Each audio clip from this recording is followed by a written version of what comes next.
لشینو ناو اکسترا ورجن، زیتا زیتینا سندیانا، ناون وکی اکسترا آشتیخازی اکسترا گردن اکسترا هیویل سر زیتا خودانایه.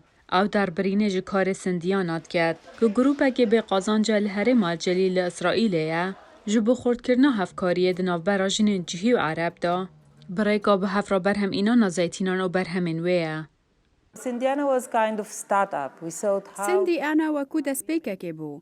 ما هزرا خواه دوی دادکر که چوا جنن جهو و جنن عرب دکارن هفکاریه بکن دا گوتشتکی دومدار آوا بکن. جلای آبوری و سود جوار بگرن و پشگریا وان کسا بکن ین کو بجداری و پروژه دبن.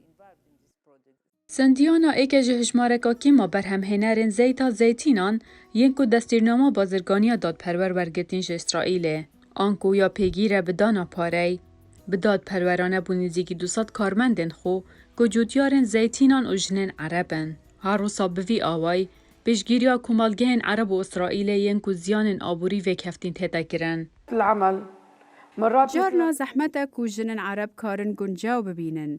جبر ویکه از کیف خوشم کو لویره کار دکم.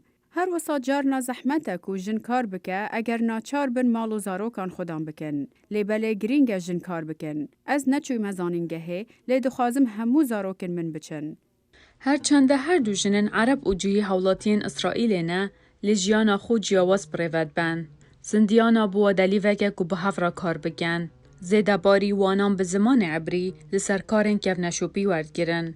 و اوج بو جنینا زیتینان لجمن سندیانا لحرم الجلیل به هفرا کم دبن. the main thing was to make bridges. تشتی سرکی چکرنا پرانه آوا کرنا پیوندین دناف برا خلک جواکن جدایه که دجیانا خویا روزانه دا هفدو نابینن هما بکیمی وکو خلک آسایی هفدو نابینن. جهین اسرائیلی برای کارگهن سندیانا فری خوارن کلتورین عربی دبن وکو درست کرنا زعتر گوش جاترا خوزایی و زیتا زیتینان تیدا چه گرن. هر وصا گشتیاران جی بجداری دوان کاران داد گر و بر همین واند کرین لیج بر کووت 19 ریل زوربه گشتیاران هاتیه گردن کو بهن اسرائیله. سندیانا ناو عربی داره که د کلتور حرم دا نابودنگیا خو هبویه. جنن ویره دوی هیویه دانه کو زیتاوان یا اکسترا آشتی خاص بکار بهت جبو هاندانا پیک و جیان السروه آخوا هفبش.